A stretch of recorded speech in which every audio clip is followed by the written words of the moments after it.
Dari ayat ini, saudara, jelas bagi Abraham, sekali lagi jelas bagi Abraham, bahwa Ishak adalah anak perjanjian tersebut.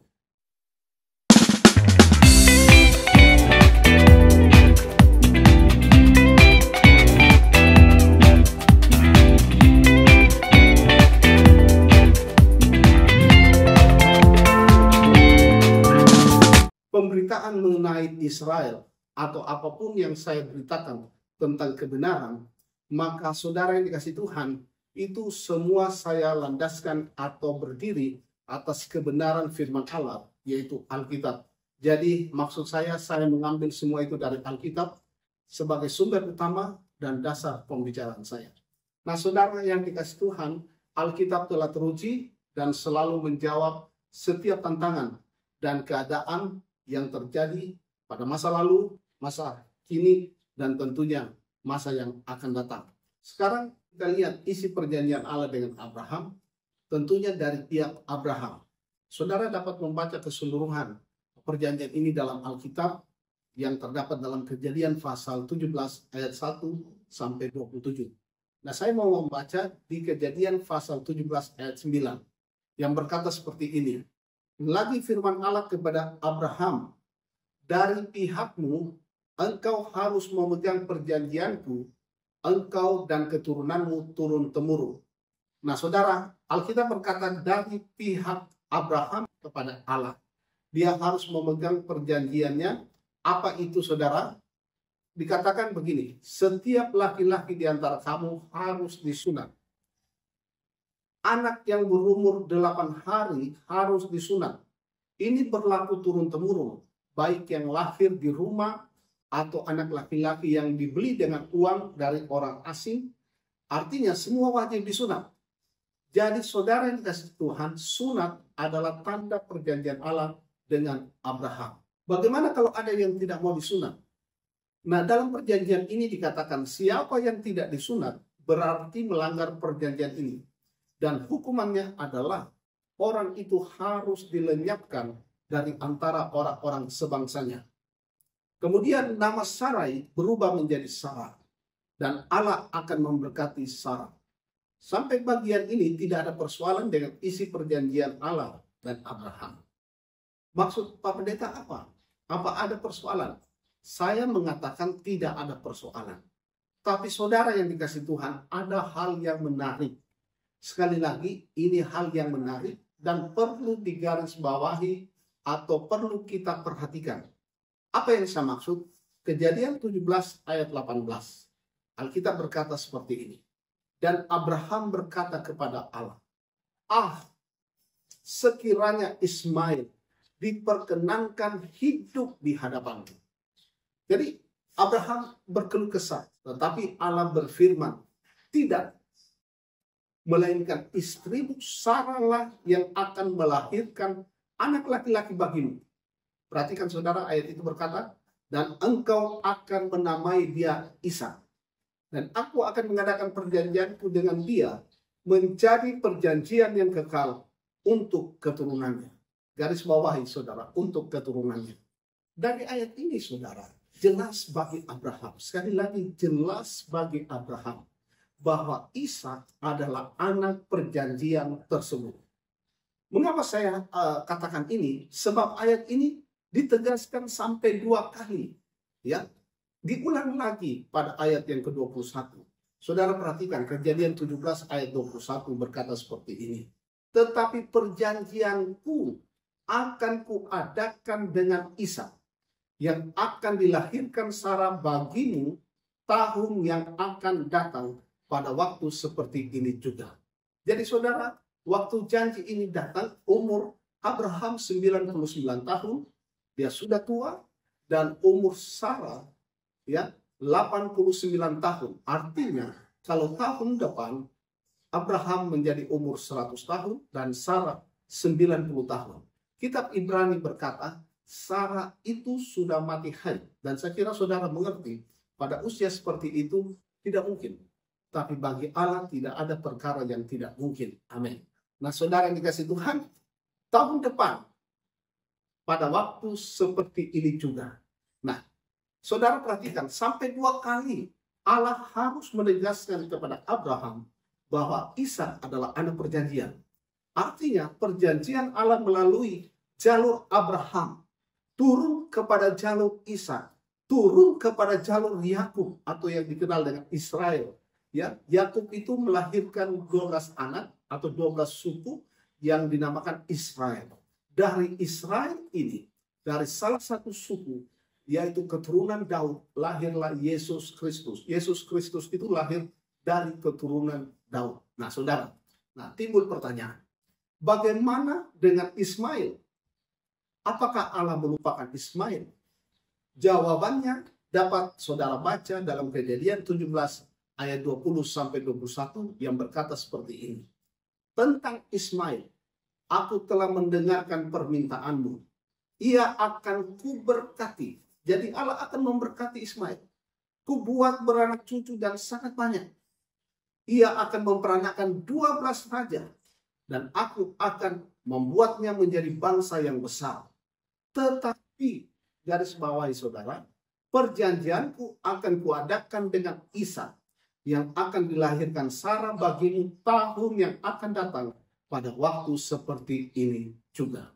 Kalau ada yang bertanya, mengapa Allah menegaskan bahwa ia hanya akan mengadakan perjanjian dengan Ishak sebagai perjanjian kekal? Maka sekali lagi jawabannya mudah sekali. Karena juru selamat dunia itu, Yesus Kristus itu datang dari keturunan Daud. Yesus Kristus itu datang dari suku Israel. Nah, saudara yang dikasihi Tuhan, Ishak melahirkan Yakub dan Yakub melahirkan 12 suku yang disebut Israel, dan Yesus Kristus berasal dari Israel, keturunan Daud. Kalau kita baca Kejadian 17 ayat 22, setelah selesai berfirman kepada Abraham, maka Allah meninggalkan Abraham. Nah, saudara, waktu Allah meninggalkan Abraham, kita mau lihat respon Abraham. Kita mau lihat Abraham ini karakternya bagaimana. Apakah nanti waktu Allah ada, baru dia bersikap dan berkarakter yang baik. Tetapi setelah Allah pergi, bagaimana reaksinya? Nah, ini perlu kita ikuti, perlu kita teladani, saudara. Ya, jadi ayat ini berkata setelah berfirman kepada Abraham, setelah perjanjian dibuat, maka naiklah Allah meninggalkan Abraham. Nah, hal yang penting yang harus kita contohi dari Abraham, kita lihat dalam Kejadian 17 ayat 23.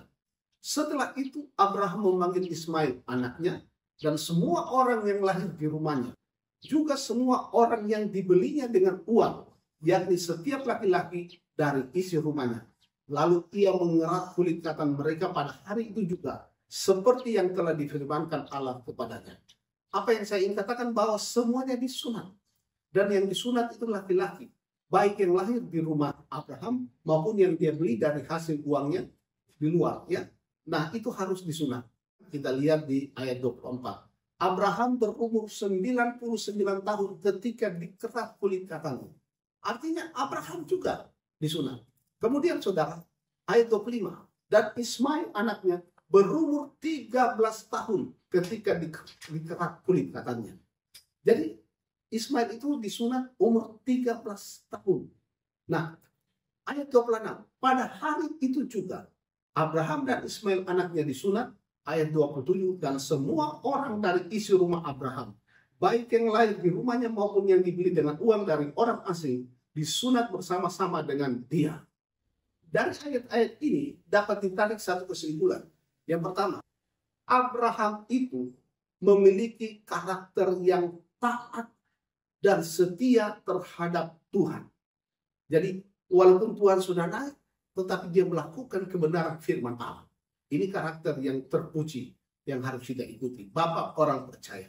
Yang kedua, Abraham bukan hanya pendengar firman saja, tetapi dia pelaku firman. Yang ketiga, Abraham tidak memandang bulu. Ya, firman di atas segalanya. Ya di atas ya, tidak di atas tidak. Ya. Dan kalau kita lihat, saya katakan Abraham tidak memandang bulu. Saya maksud seperti ini, di setiap situasi dan keadaan, ya, dia melakukan kebenaran firman Allah. Terbukti, semua orang yang tinggal di rumahnya, dia perintahkan untuk disunat sesuai dengan isi perjanjian Allah tersebut. Jadi dia tegas, sebagai bapak orang percaya, ya, sebagai bapak dalam keluarga, dia tegas. Semua harus tunduk pada perintah kebenaran, pada perintah Tuhan. Nah, saudara yang dikasih Tuhan, dari pembelajaran ini kita dapatkan banyak hal, ya, baik kesetiaan Allah terhadap janjinya bagi Abraham dan keturunannya, atau respon Abraham terhadap janji Tuhan. Kemudian ada hal yang harus kita garis bawahi, bahwa saudara yang dikasih Tuhan, perjanjian lama ini sama dengan tanah dari orang Yahudi. Artinya saudara, setiap orang Yahudi itu tahu bahwa tanda perjanjian Allah dengan Abraham adalah disunat. Kenapa saya katakan seperti ini? Bahwa ada satu ketika orang Israel, ada satu bangsa datang untuk meminang, untuk meminta putri mereka Israel itu atau Yakub itu untuk dijadikan istri. Kemudian Israel berkata bahwa salah satu tanda dari kehidupan mereka atau ciri khas mereka adalah mereka bangsa yang bersunat. Jadi kalau mau ambil istri dari Israel, maka bangsa yang mau mengambil itu harus disunat. Maka pada hari itu juga semua laki-laki pada bangsa yang mau mengambil istri dari orang Israel ini disunat. Dan apa yang terjadi saudara, saya tidak membahas tentang strategi perang atau apa, tapi saya membahas tentang bagaimana bangsa ini adalah satu bangsa yang betul-betul menjaga komunitasnya untuk hidup benar di hadapan Tuhan, untuk betul-betul menghormati Allah yang mengadakan perjanjian dengan Abraham. Saudara dikasih Tuhan, saya hanya mau menggarisbawahi bahwa Israel menjaga identitasnya dengan tanda perjanjian yaitu sunat tersebut. Saya tidak membahas hal lainnya, tapi mari kita mengambil sesuatu yang dapat membangkitkan iman, pengharapan, dan kasih kita. Yaitu saya ingin bertanya bagaimana dengan kita, respon kita, percaya kita kepada Allah yang sudah datang di dalam nama Yesus Kristus Tuhan. Apakah saudara meragukan janji Tuhan?